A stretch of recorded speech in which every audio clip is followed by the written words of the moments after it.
Bonjour et bienvenue à la foi en bref, la matinale qui aborde en peu de mots des sujets d'actualité sous l'angle de la foi. Et aujourd'hui, je vous parle des chaussures du diable. Surtout, pas de panique. Si le nom Lil Nas X vous est familier, vous êtes probablement au courant de la controverse entourant cet artiste qui a fait les manchettes la semaine dernière après qu'il se soit associé à une entreprise de marketing connue pour ses coups d'éclat. Et si vous n'avez aucune idée de quoi je parle, eh bien, au matin du 29 mars dernier avait lieu la sortie officielle de 666 paires de chaussures Air Max 97 de la marque Nike que l'entreprise Mischief avait acheté en partenariat avec cet artiste pour leur donner un nouveau look qui en a fait sourciller plusieurs. Sur les 666 paires d'Air Max 97 de couleur noire et rouge, toutes numérotées individuellement, avait été ajouté un pentagramme, symbole du satanisme, et l'inscription de la référence biblique Luc 10, verset 18. Pour ceux que ça intéresse, cette référence renvoie aux paroles prononcées par Jésus à ses disciples qui revenaient d'une activité missionnaire. « Je voyais Satan tomber du ciel comme un éclair ». Ce n'est pas tout. Selon la description du produit, les chaussures de Satan, c'est comme ça qu'elles ont été baptisées, auraient été produites avec une goutte de sang humain dans la semelle. Vous avez bien entendu. Après l'ouverture des ventes, combien de temps a-t-il fallu pour écouler tout le stock dont chaque paire se vendait à un peu plus de 1000 $? Eh bien, pas moins d'une minute. Plusieurs médias et personnalités, aussi bien au Canada qu'aux États-Unis, se sont intéressés à cette histoire, chacun y mettant son 30 sous, certains criant au scandale, d'autres criant au génie, pendant que l'artiste Lil Nas X, lui, eh bien, il était mort de rire. La compagnie d'équipement sportif Nike, qui n'aurait rien à voir en fait avec cette affaire, n'a pas particulièrement apprécié que sa marque soit associée au satanisme et d'être en plus critiquée au passage, a rapidement entamé une poursuite judiciaire visant à stopper les ventes des chaussures de Satan, ce qu'un juge de la Cour fédérale aux États-Unis lui a accordé 3 jours plus tard. Fait intéressant, l'an dernier, l'entreprise Mischief avait lancé des chaussures de Jésus avec le même modèle, soit les Air Max 97, mais de couleur blanche cette fois, en ajoutant dans les semelles, non pas une goutte de sang, mais plutôt une goutte d'eau bénite provenant du Jourdain en Israël. Mais il n'y a pas que les chaussures de Lil Nas X qui ont fait parler de lui au cours des derniers jours. Sa nouvelle chanson aussi. Dans son plus récent clip vidéo sorti la même semaine sous le titre Montero, on y voit l'artiste danser de manière plutôt provocatrice avec nul autre qu'une créature personnifiant le prince des ténèbres. La scène en a choqué plusieurs du fait que la musique de Lil Nas X attire en bonne partie des jeunes et des enfants.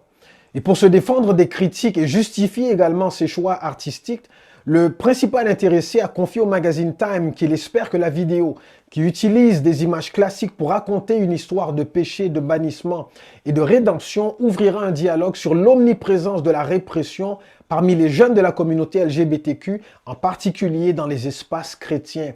Il faut savoir que Lil Nas X s'identifie comme étant gay. Et il a ajouté dans cette entrevue, « J'ai grandi dans un foyer assez religieux et pour moi, c'était vraiment basé sur la peur. Même enfant, j'étais toujours dans la crainte d'avoir commis ou non une erreur.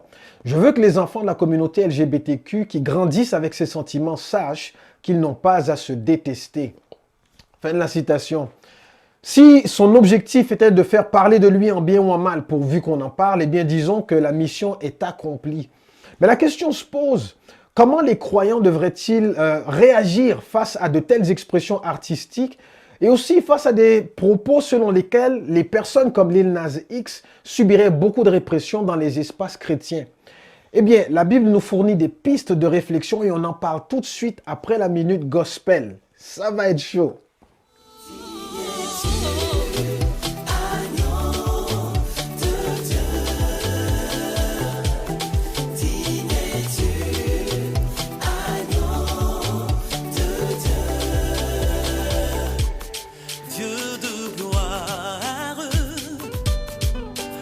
T'adore, tu m'as donné la paix du cœur, ce que le monde pouvait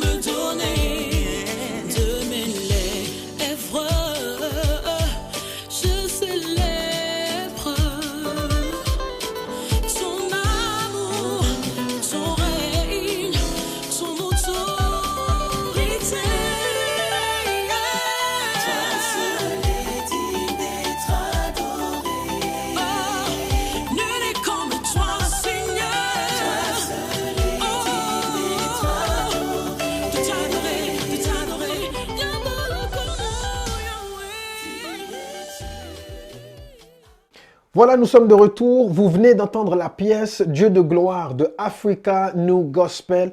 Je vous invite à vous rendre sur YouTube pour découvrir leur musique parce qu'il y en a d'autres et j'espère que vous allez aimer ça. De retour à notre sujet. La première chose que j'aurais envie de dire concernant la musique et les chaussures de Lil Nas X, c'est qu'il n'y a rien de nouveau sous le soleil. Et croyez-moi sur parole quand je vous dis que cet artiste n'a absolument rien inventé. Déjà dans les années 60, certains groupes rock, heavy metal faisaient parler d'eux en affichant justement des symboles occultes. Et on parlait même parfois de rituels sataniques. C'est arrivé dans le passé, ça arrive de nos jours et ça arrivera encore dans le futur. Je suis navré de vous le dire. Et dans la plupart des cas, l'objectif c'est d'attirer l'attention et de provoquer. Et pour ce qui est de Lil Nas X, de son propre aveu, il semblerait que ce qu'il fait là est une réaction aux mauvaises expériences qu'il a eues au contact des chrétiens. La façon dont il a été discriminé, la façon dont il a été montré du doigt, la façon dont il a été rejeté à cause de son orientation sexuelle. Et quand je pense à cette situation, ça me fait un peu penser à la parabole du fils prodigue. J'ignore si vous connaissez cette parabole. C'est Jésus qui la raconte. Si vous voulez la lire, vous la trouverez dans Luc, l'évangile de Luc au chapitre 15. Je vous en donne ici un résumé. La parabole donc du fils prodigue parle d'un père. En fait, on appelle la parabole du fils prodigue, ça c'est une petite parenthèse que je fais. Mais le personnage principal de cette parabole, ce n'est pas le fils, c'est le père. C'est Jésus qui raconte cette parabole pour nous montrer le cœur de Dieu face au pécheur qui revient. D'accord? Gardez ça en tête. Et donc cette parabole nous raconte comment un père avait deux fils. Et un de ses fils, le cadet, le plus jeune, se présente un jour et demande au père sa part d'héritage. Le père lui donne sa part d'héritage et lui il part. Et déjà c'était grave, demander son héritage du vivant de son père. Il y a plusieurs problèmes avec ça, mais j'en parlerai pas ici. Et il part, et avec sa part d'héritage, il dilapide tout ce qu'il a reçu avec des prostituées. Il vit dans la débauche, il vit dans le dérèglement le plus total, et il tombe si bas qu'il finit par se trouver dans un emploi de misère où il doit partager ses repas avec des cochons. Il mange de la nourriture des cochons, d'accord? Et donc, un jour, il entre en lui-même, la Bible nous dit, et il se dit, oui, mais les serviteurs qui sont chez mon père, eux, ils mangent bien, ils sont bien traités, ils ont une meilleure vie que cela. Et donc, je vais retourner à la maison et je vais dire à mon père, j'ai péché contre le ciel et contre toi. Je ne suis pas digne d'être appelé ton fils. Traite-moi comme un serviteur. Et donc, c'est ce qu'il fait. Il retourne à la maison. Et Jésus nous raconte qu'au moment où le père a vu son fils venir, et il l'a vu de loin en passant, il l'a vu à l'horizon, le père n'a pas attendu que son fils arrive jusqu'à lui, il s'est levé, il lève sa robe et il se met à courir en direction de son fils. Et lorsque les deux se retrouvent face à face, le père accueille son fils, non pas avec des reproches, des accusations, non pas avec de la colère, mais avec un cœur plein d'amour, plein de joie, plein de gratitude. Il le prend dans ses bras et le fils lui dit, comme il avait prévu, « Père, j'ai péché contre le ciel et contre toi. Je ne suis pas digne d'être appelé ton fils. Traite-moi comme ton serviteur. » Et le père, ce qu'il fait, lui, il dit, « On va te remettre des vêtements d'honneur. On va te mettre une bague au doigt. On va tuer le veau gras, l'animal, et on va faire une grande fête, une fête de célébration. Et ça va être la joie. » C'est exactement ce qu'ils font. Et pendant ce temps, alors que tout le monde fait la fête à la maison, il y a de la musique, il y a de l'ambiance, il y a des cris de joie, il y a certainement de la danse, on nous dit, et c'est Jésus qui raconte l'histoire toujours, on nous dit que le grand frère qui était dans les champs à travailler, il entre à la maison et il entend les bruits de célébration, il s'approche et il demande à un serviteur, mais qu'est-ce qui se passe là? Et on explique donc au grand frère que le petit frère est de retour et que le père a fait tuer le veau gras et il a lancé de grandes célébrations pour fêter ça. Et donc le grand frère, lui, vous pensez bien, il ne s'est pas réjoui de ça, il était fâché, il était en colère, au point que le père a dû sortir de la maison et lui dire, mais qu'est-ce qui se passe? Pourquoi tu ne viens pas faire la fête avec nous? Et lui, il lui dit, mais papa, tu as donné l'héritage à ce petit ingrat, il est parti tout dépenser l'argent avec des prostituées, il a vécu dans la débauche, dans le dérèglement, et là il revient et toi, tu fais une fête?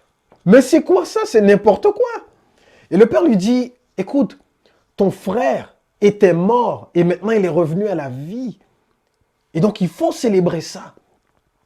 Le père et le frère n'ont pas du tout la même vision des choses. Et il y a plusieurs éléments dans cette parabole qui sont parlants pour nous aujourd'hui. Premièrement, la façon dont le père a accouru vers son fils. Il court vers lui.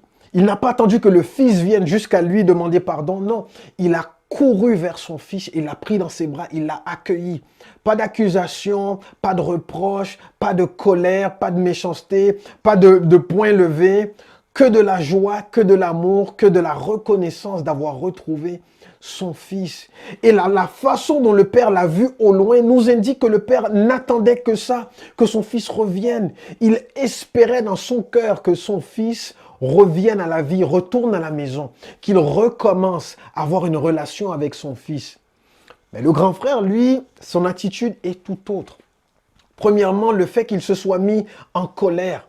Il se met en colère parce qu'il est obsédé par le péché de son petit frère. Lui, il ne voit pas un homme qui était mort et qui est revenu à la vie.